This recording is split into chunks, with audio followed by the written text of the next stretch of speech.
Muy buenos días, mis amados hermanos. Que Dios les bendiga en este precioso día, martes.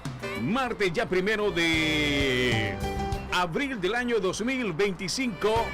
El año de nuestra victoria, mis amados hermanos. Como ya se lo venía anunciando desde mucho antes de la programación de este precioso programa, Cabina 2 se convierte en consultorio médico. Ya está con nosotros el doctor Emilio Salazar. Muy buenos días, doctor. ¿Qué tal? ¿Cómo está? Bienvenido. Claro que sí, Moisés, y está abierta ya la puerta del consultorio donde quiera que usted se encuentre. Espero que tenga un buen desayuno. Recuerde, como decía Hipócrates, que tu comida sea tu medicina. Somos lo que comemos. Y si ya desayunó, espero que haya sido un desayuno totalmente nutritivo y balanceado. Ayer estuve de turno en uno de los hospitales de nuestro país y es lamentable que tenemos una gran cantidad de pacientes con insuficiencia renal, y la principal causa de la insuficiencia renal es la diabetes mellitus, y la alta cantidad de carbohidratos pues que ingerimos nos lleva a diabetes y esto insuficiencia renal. Así que póngale cuidado a lo que está comiendo, y si está por desayunar, bajémosle un poquito los carbohidratos. Pero abrimos este consultorio y vamos a hablar de hoy un tema muy importante, porque queremos hablar de la apendicitis aguda, del dolor abdominal, porque eso también, desde el punto de vista de lo que hay que operar, de las emergencias quirúrgicas, es decir, de lo que requiere una operación, la principal causa de consulta en el país y en el mundo entero, desde el punto de vista quirúrgico, es la apendicitis aguda.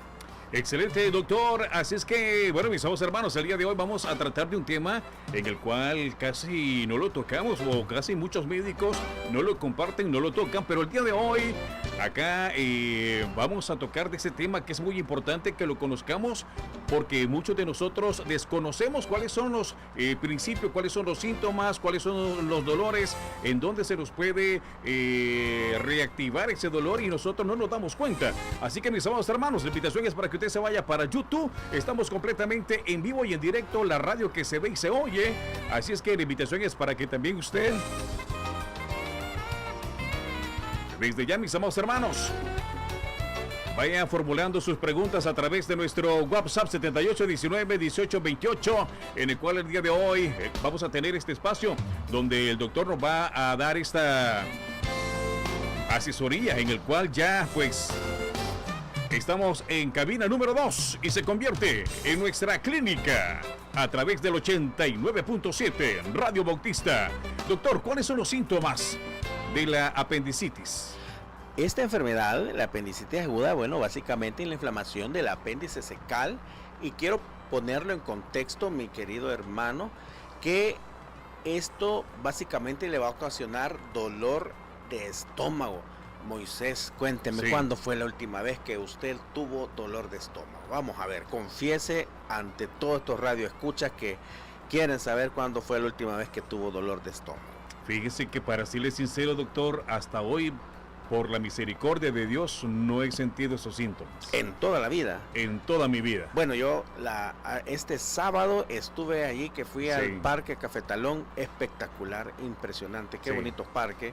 Mire, primero agarré la bicicleta, estuve en esa bicicleta aproximadamente unos 45 minutos, estaba algo nublado, no estaba muy fuerte el sol, y luego pues caí en la tentación y me comí un elote loco, y luego tenía dolor de estómago muy fuerte. Sí. Terminé soplado porque también me comí unas papas fritas, y al final pues se me quitó.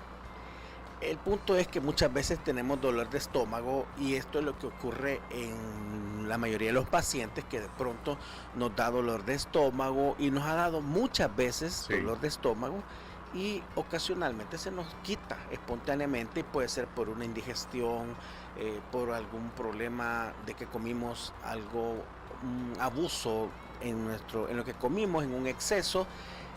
Pero el problema es que nos hemos acostumbrado a que el dolor nos pudo haber dado muchas veces y se nos quitó. Ahora bien, una de las primeras cosas que tenemos que hacer como padres de familia y como médicos es aliviar el dolor.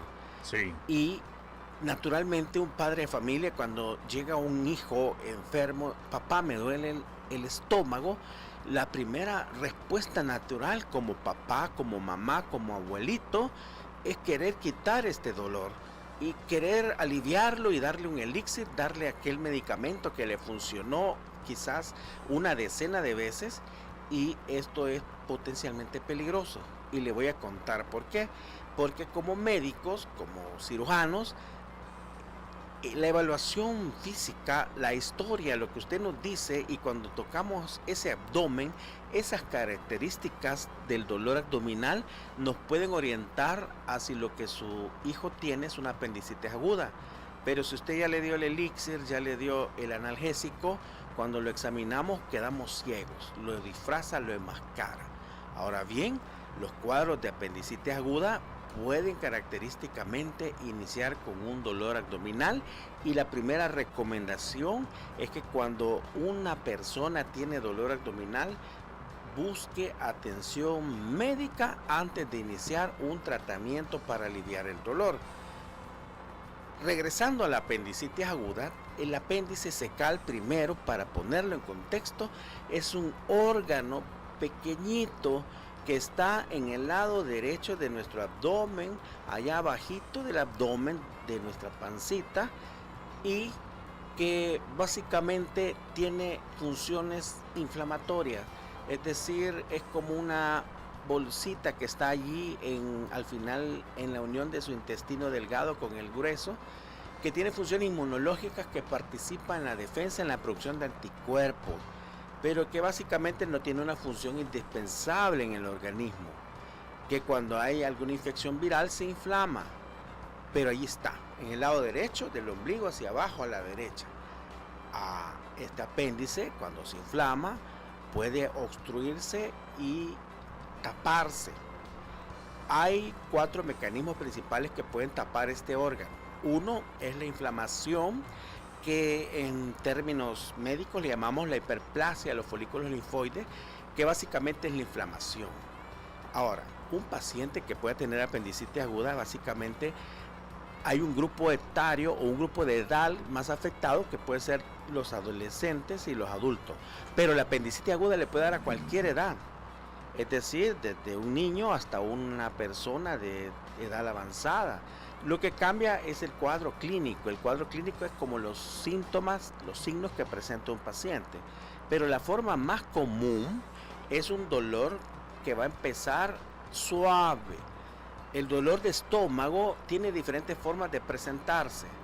En el caso de una apendicitis aguda es aquel dolor que empezó suavecito. No es un dolor que empieza de un solo fuerte, sino que es un dolor que empezó, que el paciente dice, ¿y cómo le empezó el dolor? Pues un dolor ahí, me empezó algo pasmado el dolor, así nos dicen, Sí. algo ahí suavecito, algo pasmado, me empezó allí en la boca del estómago, y tiene una característica muy interesante. Inicia en la boca del estómago, pero después dice, ya no me duele allí, doctor, no me duele en la boca del estómago, sino que se me fue aquí, al lado derecho, en la parte baja del lado del ombligo para abajo. Sí. Eso le llamamos el desplazamiento del dolor. El dolor cambia de ubicación, y esto es por las características embriológicas del apéndice. Esto es por una cuestión que cuando somos bebés, somos fetos, embriones, el apéndice está localizado acá por la boca del estómago, y en el desarrollo del embrión se mueve, y por un mecanismo embriológico los nervios se desplazan, entonces eso persiste en la edad adulta. Entonces cuando se inflama el apéndice, una característica, si su niño, su familiar, el dolor empezó en la boca del estómago y migró hacia el lado derecho, eso es muy probable que se trate de una apendicitis. Otro signo muy común, y que lo vemos en los niños muy frecuente, se les quita el hambre. Por eso su médico le pregunta al niño, porque los niños tienen una característica que es tiene uno que ser muy cuidadoso, muy sensible con ellos para entrevistarlos, pero se les quita el hambre. Entonces de pronto alguien tiene dolor abdominal y usted le dice, mire Juancito, y quiere una hamburguesa, quiere comer pollo. No, le dice, no tengo hambre. Sí. Se le va el hambre. Pero al contrario, alguien que tiene infección de vías urinarias, usted le puede decir, mire, ¿y tiene hambre? Sí, yo tengo hambre, quiero comer, doctor. Entonces, dolor que inicia en la boca del estómago, se va al lado derecho, que le quita el hambre, puede tener elevación de la temperatura, puede tener también náusea, puede tener vómito, puede tener un poquito de diarrea también. Toda esta sintomatología le llamamos dolor abdominal agudo y son signos que le pueden indicar la necesidad de que usted vaya a un hospital para que su médico le evalúe, le haga una entrevista minuciosa más a profundidad de sus síntomas, de sus signos, y en base a eso le pueda indicar una serie de exámenes, alguna serie de estudios de imagen, y con eso determinar de qué se trata su problema abdominal. Doctor, muchas veces cada uno de nosotros como que tenemos ese dolorcito al momento de toser y no le tomamos muy en cuenta, o a veces también nos dan esas náuseas de vómito. El apéndice puede dar un dolor abdominal. De hecho, hay muchas pruebas que el médico le va a realizar cuando sospecha una apendicitis aguda. El médico le puede decir, tosa fuerte, le dice. Cuando tose, el paciente, cuando hace fuerza con el abdomen, al toser, es decir, no es que tenga tos como síntoma, sino que usted tose, hace como que tose y siente el dolor allá en el lado derecho, ahí donde dijimos que está ubicado el apéndice, del ombligo para abajo a la derecha, por contacto toca el apéndice inflamado y desencadena el dolor. Las náuseas también, como el intestino está inflamado, eso desencadena el dolor, pero estos son signos clínicos que su médico va a ir encontrando. Hay unas pruebas que hacemos como para explorar este dolor, hay una forma en que movemos la pierna, incluso para poder orientar en una ubicación más precisa de cómo está el apéndice. Son pruebas que su médico le va a hacer para confirmar el diagnóstico. Se puede poner el paciente de pie sobre sus talones, si se deja caer sobre sus talones, etcétera. Y son pruebas normales, rutinarias, que su médico le hace para conocer más a fondo y confirmar el diagnóstico. Y hay algo muy importante que debemos explicar a las personas, a nuestros queridos pacientes, y es que el diagnóstico de una apendicitis aguda es más bien clínico, es decir, viene de la historia, la entrevista.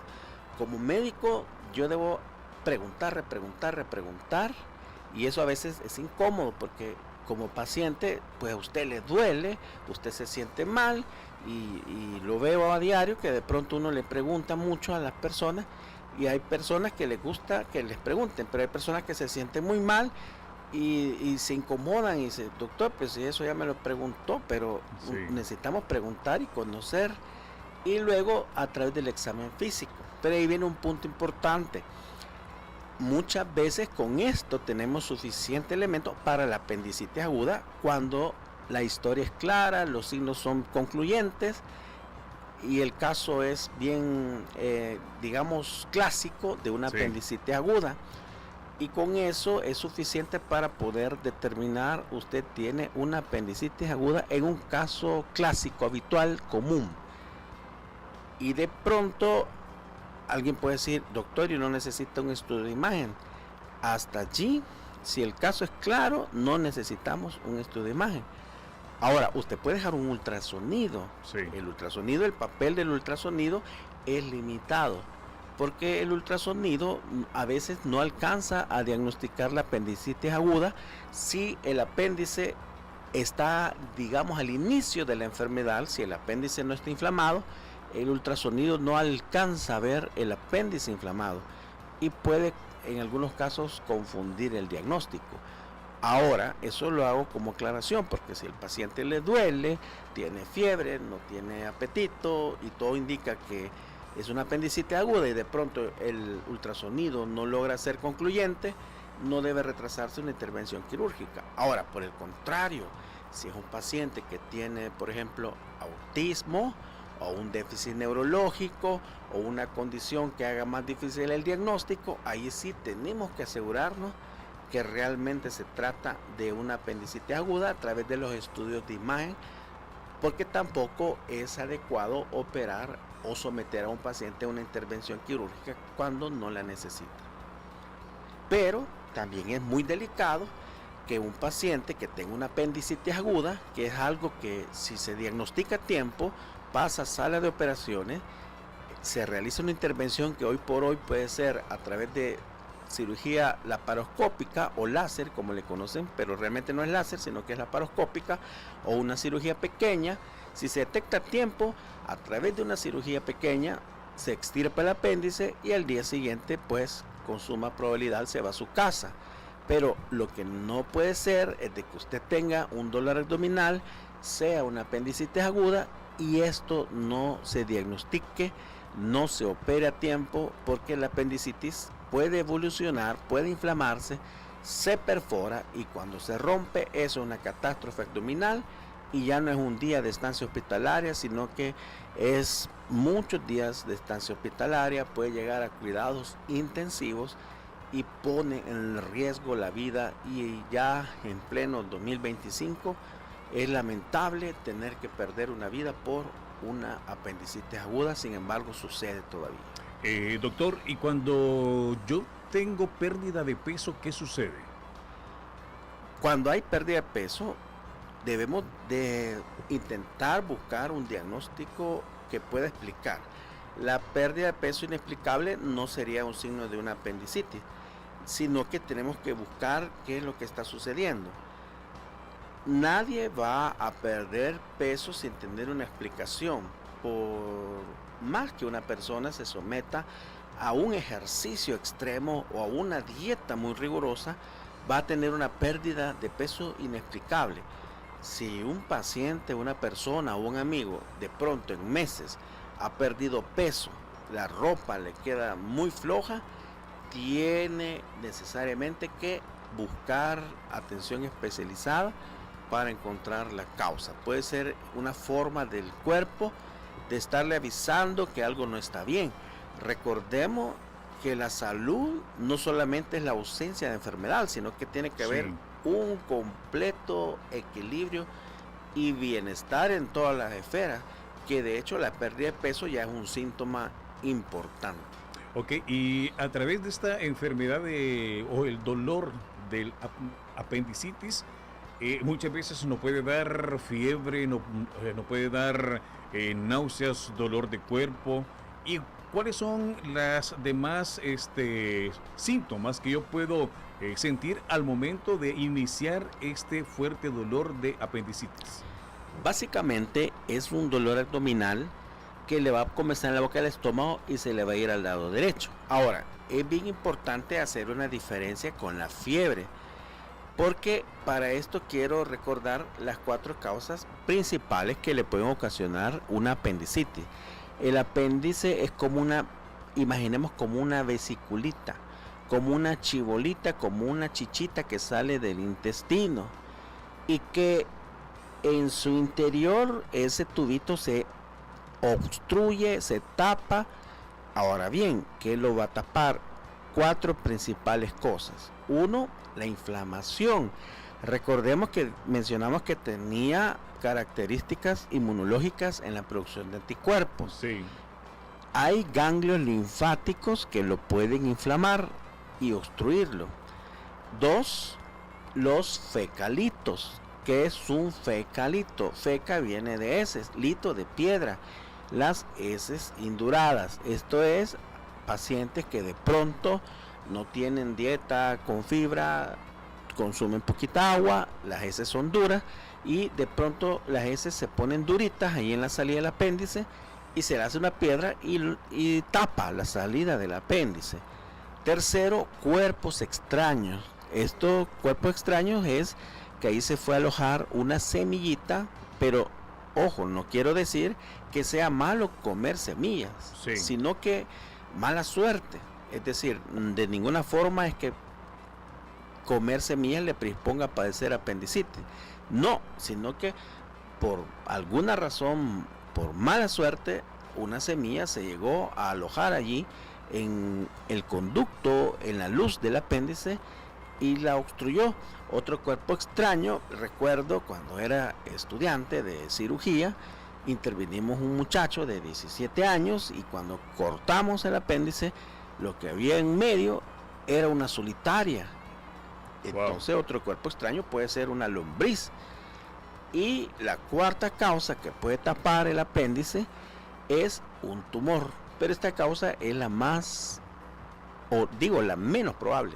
Un tumor del apéndice secal, que le haya aparecido un cáncer. Ese es el 1% de los casos.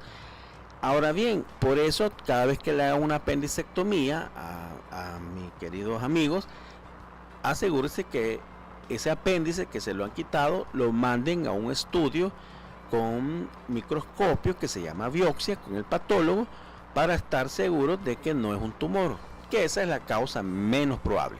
Lo que ocurre es que cuando se tapa esta luz, esta salidita, como ya no sale, el apéndice es como una vejiguita, digamos, como una vesiculita del intestino, donde entra y sale el contenido intestinal, pero al obstruirse ya no sale. Como ya no sale, ese contenido intestinal tiene bacterias. Las bacterias empiezan a producir gas, empiezan a reproducirse y se empieza como a estirar la vejiga, a estirar el apéndice, a inflamarse las paredes, y cuando ya está inflamado ya no hay vuelta atrás. Por eso una apendicitis, solo existe apendicitis aguda, no hay crónica, porque una vez se desencadena la inflamación, o lo quita o se revienta. La apendicitis aguda, si no se opera, va a evolucionar y en unas 24 a 48 horas se rompe. Y cuando se rompe, lo que sale hacia la cavidad abdominal es el contenido intestinal, heces, y ahí hay millones de bacterias que llegan a la cavidad abdominal, producen una infección del abdomen, se reproducen más, y eso le llamamos peritonitis. Luego, estas bacterias tienen la capacidad, como ya no están así contenidas en algo chiquito, sino que son millones y millones de bacterias en el abdomen, tienen la capacidad de entrar a la circulación a través de las arterias, viajan por toda la sangre y pueden llegar a los pulmones, desencadenar neumonía, pueden llegar a los riñones y hacer que los riñones no funcionen bien, y como andan en la sangre, a esto le llamamos bacteremia, producen descenso de la presión arterial, lo que de pronto oyen que escuchan ese término sepsis, y eso lleva pues al paciente a que requiera antibióticos a altas dosis, antibióticos muy fuertes. Ya es un tratamiento en las unidades de cuidados intensivos. Los hospitales más complejos tienen unidades de cuidados intensivos, que son lugares que, como su palabra lo dice, intensivos, donde tiene que tener una enfermera por paciente, un médico por paciente, donde el paciente entra en una condición más crítica a luchar por su vida, por salir adelante. Pero como médico intensivista le puedo decir que es mejor detectar estas enfermedades desde el inicio, tratarlas, que llegar a tener que estar luchando junto con el paciente ya en una unidad de cuidados intensivos. Ok, doctor, si yo estoy perdiendo color y los ojos se me ponen amarillos a través de este fuerte dolor que muchas veces los médicos o los doctores no lo pueden detectar, van al hospital, pero le dicen, no, ya se le va a quitar. Bueno, el cambio de color, los ojos, como se dice, son la ventana hacia el alma. Sí. Los ojos nos brindan mucha información. Mira, ahora la ciencia médica ha avanzado y la tecnología ha avanzado mucho. Y la pandemia nos dejó muchas enseñanzas. Sí existe la telemedicina y sí podemos resolver muchas cosas por teléfono. A veces pacientes me hablan de otros países y uno escucha cuando un paciente está cansado, por ejemplo. Pero es importante el examen físico, verlo frente a frente, tocarlo el paciente, incluso escucharlo y oler el paciente. A veces sentimos el olor a frutas, a manzana, del aliento, y ya con eso uno va teniendo un diagnóstico. Pero cuando los ojos cambian de color, el color amarillo no es un signo de apendicitis, pero el color amarillo le llamamos ictericia, y eso tiene que ver con la bilirrubina, y la bilirrubina tiene que ver con los órganos que están ahí en el lado derecho del abdomen, tiene que ver con el hígado, con la vesícula biliar, con el páncreas y con la sangre. El color amarillo en los ojos nos está indicando que algo grave está sucediendo y hay que revisar hígado, vesícula biliar, páncreas y sistema hematológico. Y si usted tiene amarillo en los ojos, tiene que echar un vistazo cómo está su orina. Su orina es marrón, es decir, café oscuro, o su orina es incolora. Y también tiene que ver cómo están las heces. Es sus heces blancas, sus heces están pálidas, porque todo esto le está indicando que algo no está bien. Si usted tiene color amarillo en los ojos, acérquese, pues eso es una forma sutil de su cuerpo de avisarle que algo no está bien. Bueno, recuerde, la invitación es para que usted nos envíe su consulta a través de nuestro WhatsApp 7819-1828. Alguna pregunta, alguna duda que usted tenga, pues la invitación es para que usted nos envíe su nota de voz en esta preciosa mañana, en el cual el doctor Emilio Salazar está con toda la disposición de poderle darle una respuesta a cada una de nuestras preguntas. Y por acá tenemos la siguiente consulta, doctor. Hola, hola, Listo. Radio Bautista, muy buenos días, bendiciones. Bendiciones, hermanos, bendiciones, buen día, doctor. Gracias por esa información muy importante para nuestra vida. Yo solo quiero comentar que hace como 6 años mi hijo padeció de apendicitis. Empezó en la noche con fuertes dolores que no sabíamos qué eran. Y a medianoche pues salimos para el hospital y allá lo tuvieron toda la noche, doctor, hasta la mañana siguiente para poderlo llegar a operar y detectar que era el apéndice. Y la cosa es de que estuvo a punto de convertírsele en peritonitis, porque en el momento que lo iban a operar, allí explotó el apéndice.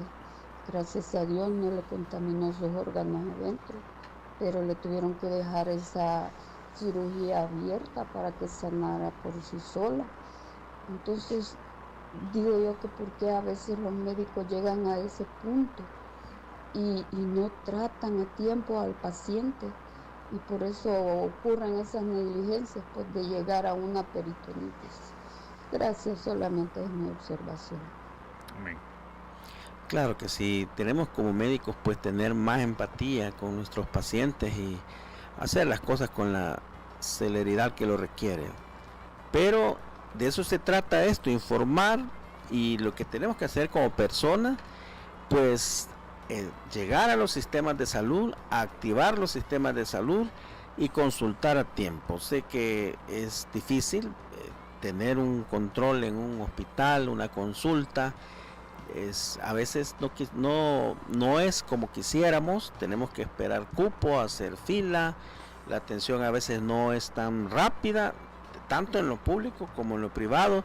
Usted va a una clínica privada, le toman exámenes, los exámenes no están tan rápidos, se tarda un proceso, las pruebas a veces no arrojan los resultados inmediatos que queremos.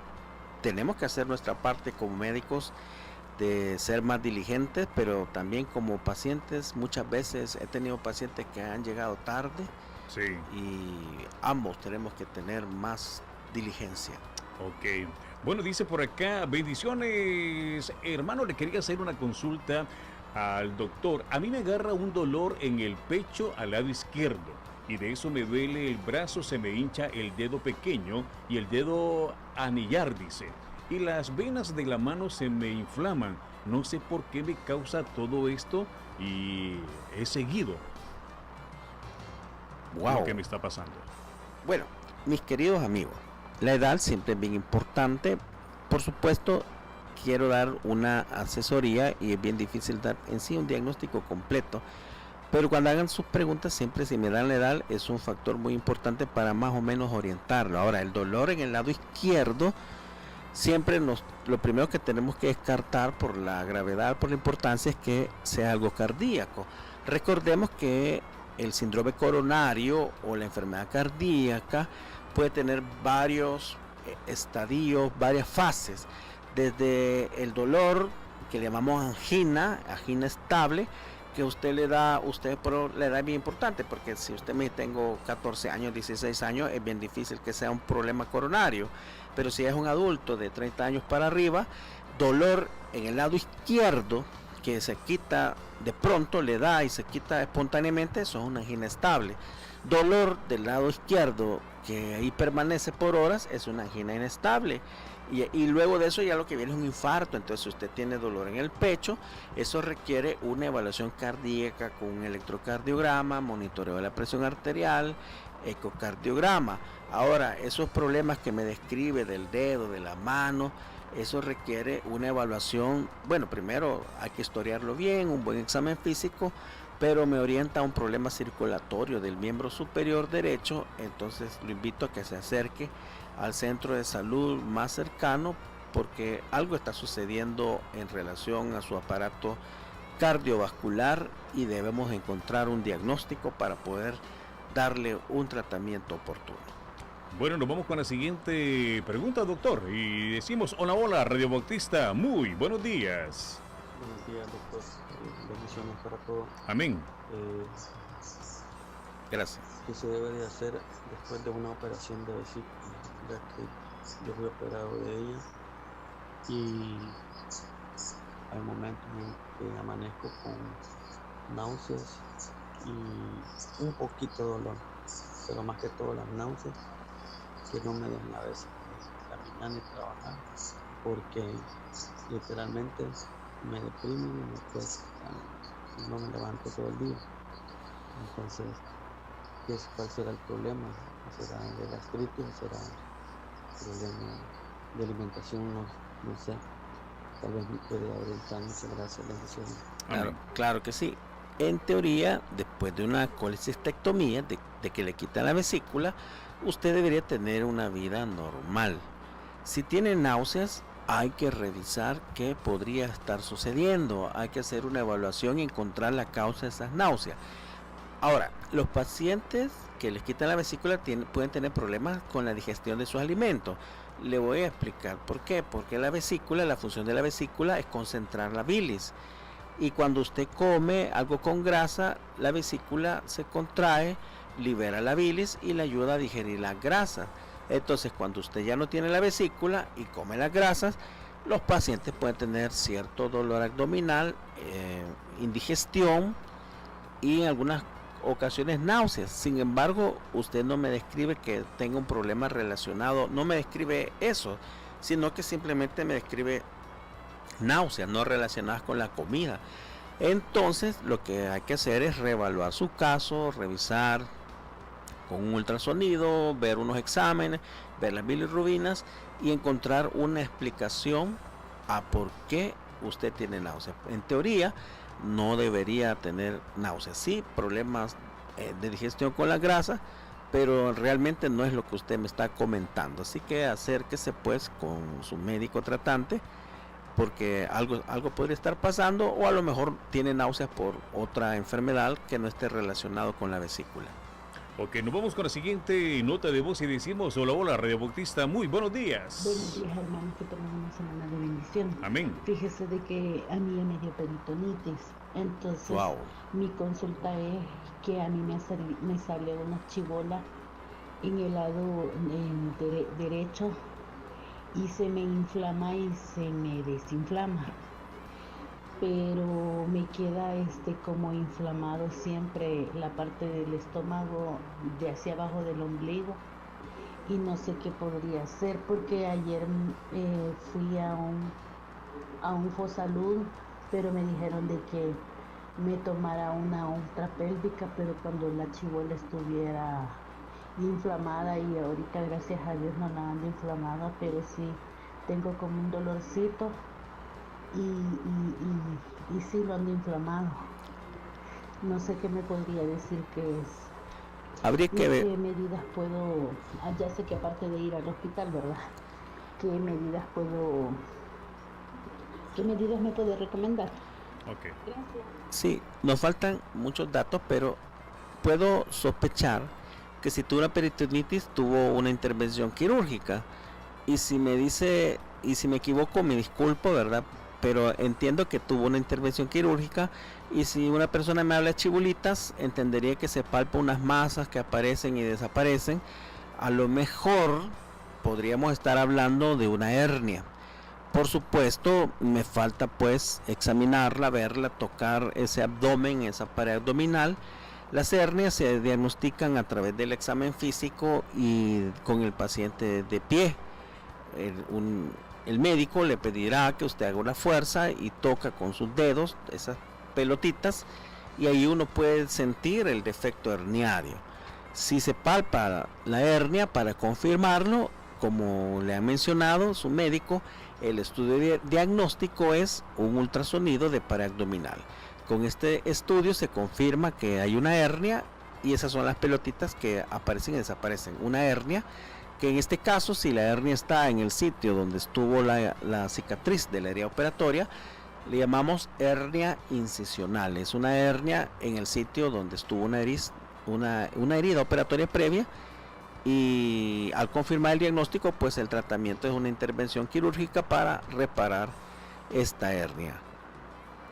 Bueno, nos vamos con la siguiente nota de voz y decimos: hola, hola, Radio Bautista, muy buenos días, Dios bendiga. Hola, hola, bendiciones.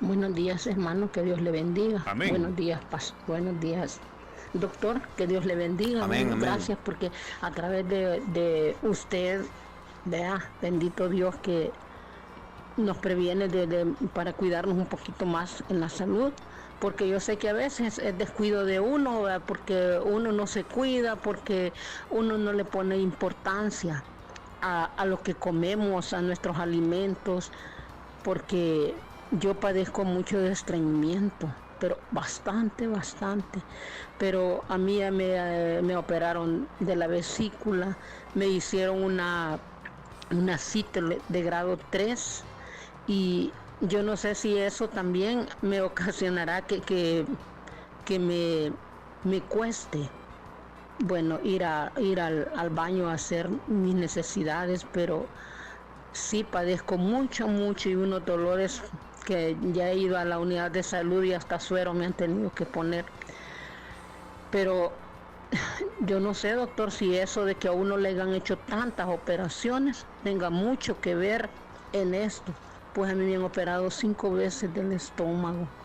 Me esterilizaron, tenía un tumor, de ahí la vesícula, la vejiga, y de ahí tenía otro, no sé qué, por acá, y también me volvieron a operar. Yo no sé si eso también me perjudica en lo que estoy viviendo, que siempre tengo gases y gases. A veces si agua tomo, pues eso me da gases. Gracias por su respuesta. Dios le bendiga y que tenga un buen día. Gracias. Amén. Impresionante, una mujer guerrera, cuántas batallas ha librado.